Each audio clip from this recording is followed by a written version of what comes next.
Have you ever woken up and realized your marriage ended before you even opened your eyes? Because that's exactly what it felt like. My wife didn't come home last night, and the message I got in the morning told me everything. Not where she was, not why she didn't show up. Just a short line that hit me harder than any punch I've ever taken. 18 years of carrying the weight, keeping this home running, building a business from scratch, trusting her without question. And suddenly, one text turned my whole life into a crime scene. No yelling, no begging, just that cold, quiet clarity only a betrayed man understands. If you've ever felt that gut punch, stay with me. Because the truth I found next didn't just explain her night, it exposed everything. That text I told you about came at 7 to 12 the next morning, but to really feel it, you've got to start the night before. I'm Brett Lawson, 46 years old, own a small HVAC company here in Cedar Park. Started with just me and a beat-up truck 10 years ago. First employee came in year 3, second one in year 6. Now I've got 3 solid guys working for me, steady commercial contracts, built something real with my hands and my word.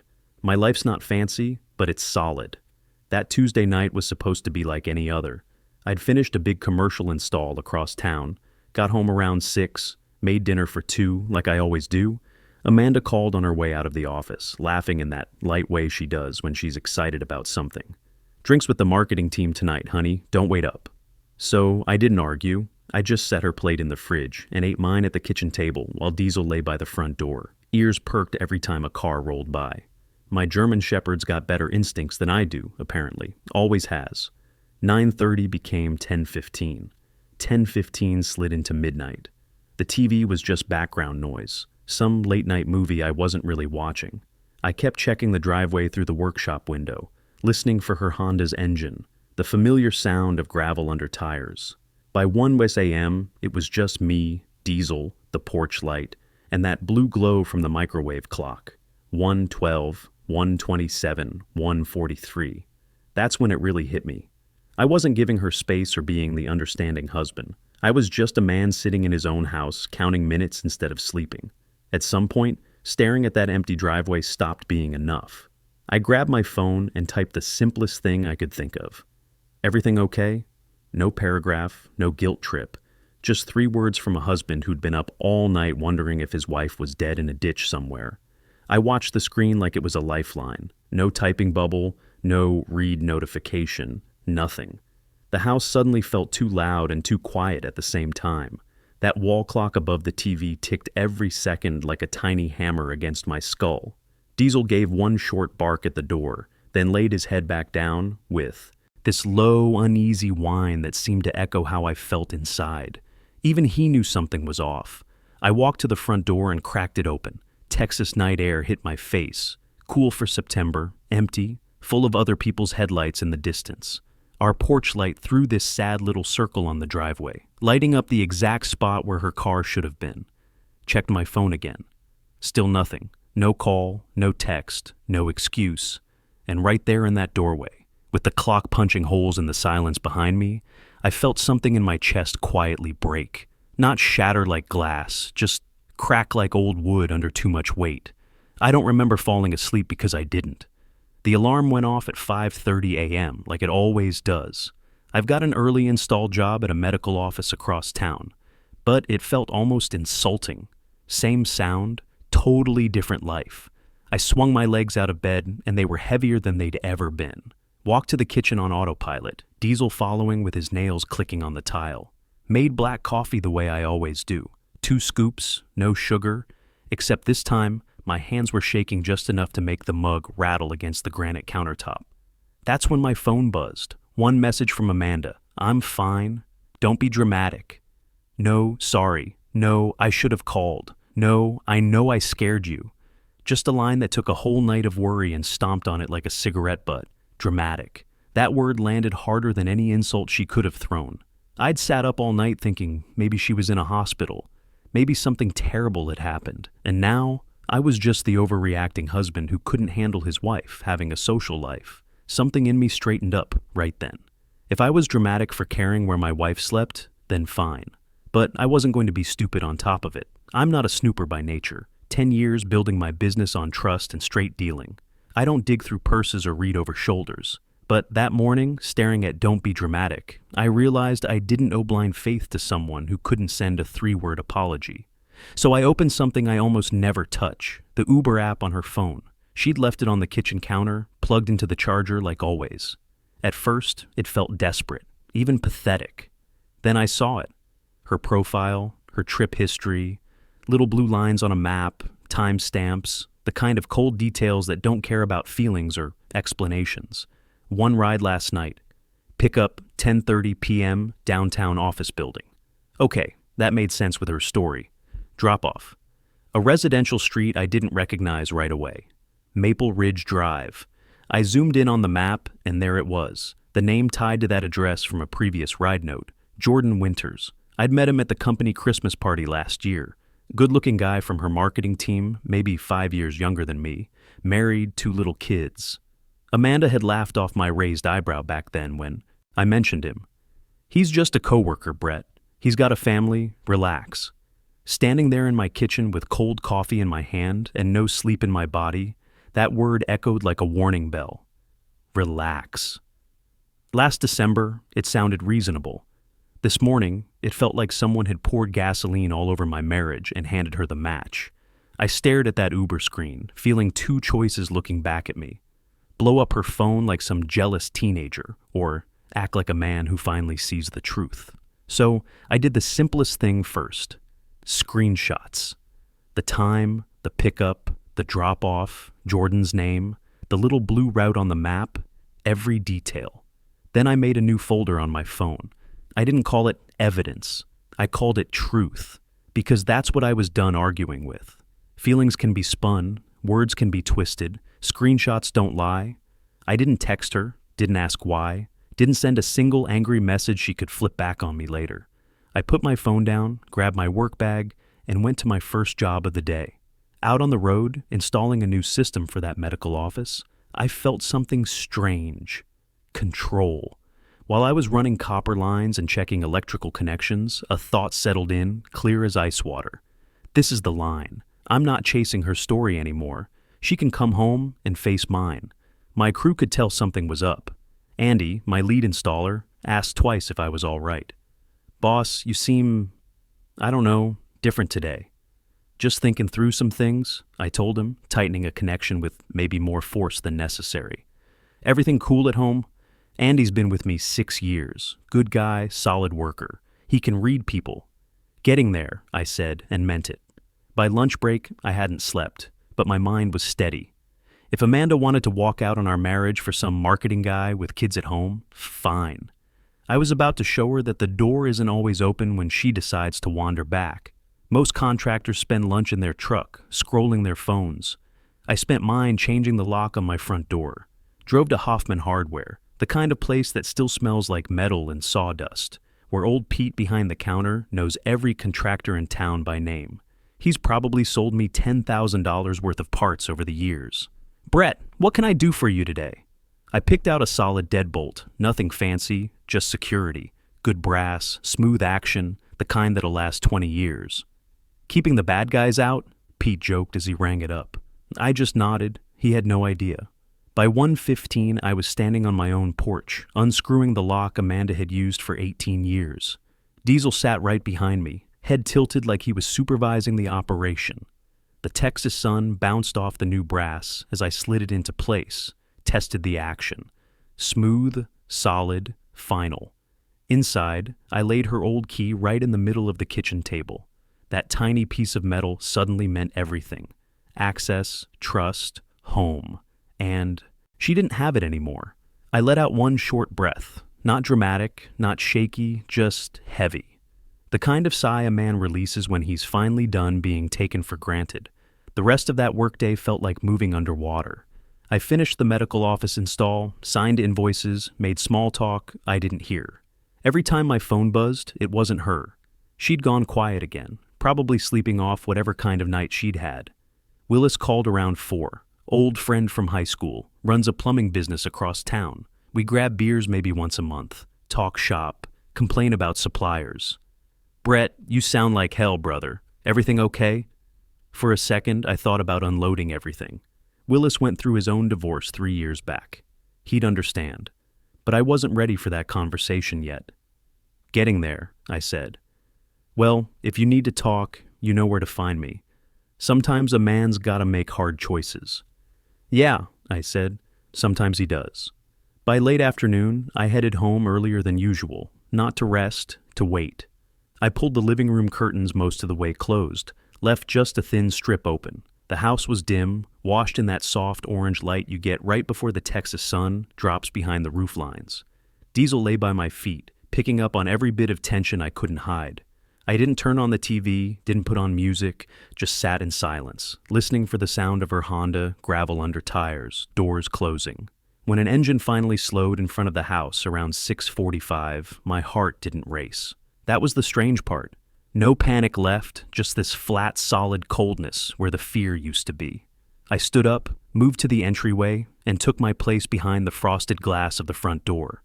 This time, I wasn't the one waiting to be let in. I heard her before I saw her, purse straps sliding off her shoulder, the familiar jingle of keys, that little exhale she always made when she reached the front steps. Then the sound I'd been waiting for. Metal into metal, the key sliding into the lock. Click, stop. She tried again, a little harder this time. The new deadbolt didn't budge. There was a pause, 3, maybe 4 seconds, where you could almost hear her brain trying to make sense of it. Then the handle rattled. Brett? My name said like a question, like maybe I'd done something cute, some kind of harmless prank. She tried the key again. Nothing. The steel stayed put. Babe, seriously, open up. A laugh on that last part, thin and nervous. I stayed quiet, one hand on the wall, feeling the steady beat of my own pulse. Diesel lifted his head, but didn't bark. Even he seemed to understand this wasn't his moment to interfere. Her knocking picked up, faster now, sharper edge creeping into her voice. Why is the door locked? Did something break? Brett, come on. Yeah, something broke, just not the door. And on the other side of that wood, she was finally starting to realize it. After the rattling and knocking came the script. Every cheating spouse seems to have one ready, like they practice in the mirror. It's not what you think. That was the opener. Always is. Her voice pressed through the door, too soft, too shaky in all the right places. My phone died. I fell asleep on a couch. She layered them on, one after another, like throwing blankets over a bloodstain instead of cleaning it. The more she talked, the less it sounded like a wife explaining, and the more it sounded like someone selling a story she'd rehearsed in her car. I just stood there, inches away, listening to her breath bounce off the wood between us. No tears yet, just that breathy, wounded tone she used whenever she wanted me to back down. Brett, please, you're blowing this out of proportion. I was exhausted, that's all. Funny thing is, my chest didn't break this time. That had already happened the night before, standing in this same doorway with my phone in my hand, watching that empty driveway. Now all I felt was distance. I kept my hand on the deadbolt and said nothing. Let her words just hang there unanswered. If it truly wasn't what I thought, she was about to get her chance to prove it. I finally slid the chain back just enough for my voice to reach her. The door stayed mostly closed. That was on purpose. Who is he? I asked. No yelling, no cussing, just that one question, low and clear. She went quiet so fast it was like someone hit mute. Then, he's just a coworker, Brett. I told you about him. You're being... Uber drove you, I cut in. 10:30 last night, from your office to Maple Ridge Drive, to Jordan Winter's place. The pause after that was different. This wasn't confusion anymore. This was calculation. I could almost hear the gears turning as she tried to figure out what I knew, how much I'd seen, which lie would still fit through the keyhole. What are you talking about? She finally managed. Screenshots don't lie, I said quietly. So, maybe for once you shouldn't either. I let that sit there between us, heavy as a verdict, and still didn't open the door. After I mentioned the screenshots, there was a long, heavy quiet. Then she switched tactics completely. Brett, just let me in. We'll talk inside, please. That's how it had always gone before. Problem comes up, step inside, close the door, sweep it under the rug where no one could see it. And somehow, it always became my job to calm her down, to make it easier for her to feel better about whatever she'd done. Not this time. No, I said. We talk now. Those 3 words surprised even me. I heard the edge in my own voice. Steady, not cruel, just done. She wasn't used to that tone from me. Why are you acting like this? You're making a scene. Can we please just... Who is he? I repeated. Same question, same tone, no wiggle room. There was a tiny sound on the other side of the door, like she'd started a sentence and swallowed it back down. That's what guilt sounds like, words that can't quite make it out of your mouth. The next thing out of her mouth told me everything about her priorities. Don't tell his wife. Not, I'm sorry. Not, let me explain. Not, I never meant to hurt you. Just fear of getting caught from another angle. I actually let out a quiet, humorless laugh. That's interesting, I said, because Nicole might really want to hear this. That landed like a slap. I didn't have to see her face to know her eyes went wide. Why would you... Brett, what did you do? Now the panic came through sharp and thin, not because of what she'd done to me, but because of what might happen to her if the truth spread. Nothing, I said, yet. Out on the street, I heard Mrs. Peterson's garage door closing, someone's normal day wrapping up, while mine balanced on the edge of a knife. Amanda finally seemed to understand this wasn't just about me being dramatic. This was about her job, her reputation, her little secret office romance crashing into real life. For the first time since she'd gotten to the door, she sounded genuinely scared and not of losing me. My phone buzzed in my hand while she stumbled through more excuses. Different tone, different number. I glanced down and saw a name I recognized but had never received a text from. Nicole Winters. I opened the message. You should see where they really went last night. Just one line, no greeting, no explanation, and 3 photo attachments sitting underneath like evidence in a court case. My thumb hovered over the screen. On the other side of the door, Amanda was still talking, still trying to patch holes in a story that had never held water to begin with. Brett, are you even listening to me? I wasn't. Not anymore. It wasn't her I needed to listen to. It was the woman who had nothing to gain by telling me the truth. I tapped the first attachment. Hotel parking lot. Grainy, low light, but clear enough where it mattered. Some mid-range chain off Highway 35, the kind with neon signs and half-empty lots. And there, front and center, Amanda's navy coat. The one I'd bought her last Christmas, slightly too big in the shoulders. She was standing close to Jordan, closer than coworkers, closer than friends should ever be. His hand on her back, her looking up at him, like she'd never looked at me in years. The timestamp at the bottom made my stomach drop. 12:52 a.m. While I was pacing our living room, she was standing under those hotel lights with him. I swiped to the second photo. The lobby this time. Bright fluorescent lights, front desk clerk, hotel logo glowing on the wall behind them. They're checking in together, his credit card on the counter, her standing beside him, like they'd done this before. Third photo, elevator doors half closed, his arm wrapped around her waist, her leaning into him. Not uncomfortable, not reluctant. Natural, practiced, like they belonged together. Another message from Nicole popped up. Room 247. Check-in 1:15 a.m., check-out 7:23 this morning. There it was. Not implied, not guessed, documented. Amanda hadn't been stranded anywhere. She hadn't fallen asleep on anyone's couch by accident. She'd checked into a hotel with another woman's husband and stayed until morning. I stared at that last message. 7:23 a.m. checkout. Her text to me came at 7:12. She'd literally sent, "Don't be dramatic," from a hotel parking lot after spending the night with Jordan. Through the door, I could still hear her voice, still trying to patch holes in a story that had been sinking since the moment she opened her mouth. Brett, talk to me. What's going on? You're scaring me.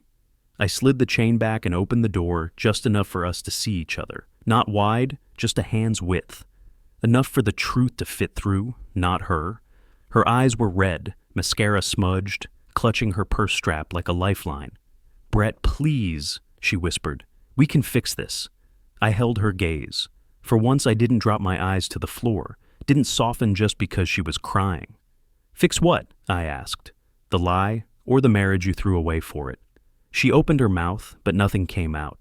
You planned a night with him, I said, letting each word land. You lied to me, you disappeared, you slept with him, and you walked back here like none of it mattered. Her hand shook on the door frame. Mine didn't. It didn't mean anything. she finally whispered. There it was. Not, I didn't. Not, you're wrong. Just 5 words that packaged 18 years of marriage and threw it in the trash. If it didn't mean anything, I said quietly, then it should be easy for you to leave. I reached to the side table and picked up the envelope I'd prepared that afternoon. Inside were the first documents my lawyer had sent over. Nothing final yet, but enough to show this wasn't a scare tactic. Here, I said, holding it out. She took it with both hands like it might explode. When she opened it and saw the papers, her knees actually seemed to give a little. You're ending our marriage over one night? She whispered, voice cracking. I shook my head slowly. No, I'm ending it over every lie it took to get there. All the working late, all the don't be dramatic, all the times you told me to relax while you walked deeper into this. She clutched the envelope to her chest. Brett, I can change. We can go to counseling. I'll block his number. I'll do whatever you want. You chose him, I said quietly. I'm just choosing me. And for the first time since she'd arrived at that locked door, she didn't have a single word left to throw back. The next few weeks passed in a blur of paperwork and phone calls. My lawyer, Carter Wells, was exactly what Willis had promised. No nonsense, fair, efficient. The business stayed protected, the house stayed mine, and Amanda moved out quietly to a rental across town. Jordan's marriage didn't survive, either. Nicole had been gathering evidence longer than I had, apparently. Some women see the signs earlier and prepare accordingly. Smart. Woman. Andy and my other crew members never asked direct questions, but I could see the respect in their eyes when I kept the business running smooth throughout everything. No drama at job sites, no letting personal issues affect work quality. That matters in this business. Word gets around about contractors who can't handle their lives. The divorce was final 6 months later. Clean, quiet, professional. No screaming matches in lawyers' offices, no social media drama, just 2 people who'd grown into strangers signing papers and walking away from 18 years. I kept the house, the business, and Diesel. Amanda got her freedom and a fresh start. She tried to reach out a few times in those first weeks, but I'd learned something important. Sometimes the kindest thing you can do for someone is let them live with their choices. Willis and I had that beer conversation eventually. Turned out he'd been waiting for me to bring it up, ready to listen when I was ready to talk. Good friends do that. They don't push, but they're there when you need them. You did right, he told me, over a couple of Shiner Bocks at Murphy's Pub. Takes guts to walk away from comfort, even when comfort's killing you. Wasn't comfortable anymore, I said. Hadn't been for a while. These days, I sleep straight through the night. The new lock still catches clean and solid when I turn the deadbolt. Diesel's got the run of the house now. Sleeps wherever he wants, usually at the foot of my bed, keeping guard like the good boy he is. Business is better than ever. Added a 4th guy to the crew last month, landed 2 new commercial contracts. Turns out, when you're not carrying the weight of someone else's lies, you've got more energy for building something real. Mrs. Peterson still waves from across the street, but there's something different in it now. Respect, maybe. She saw how I handled things, kept my dignity when it would have been easy to make a scene. That matters in a neighborhood like this. The house feels different too. Lighter, somehow. I fixed that slow drip in the kitchen faucet that had been annoying me for months. Repainted the workshop. Put in new shelving. Small things, but they're mine now. Every improvement I make stays an improvement.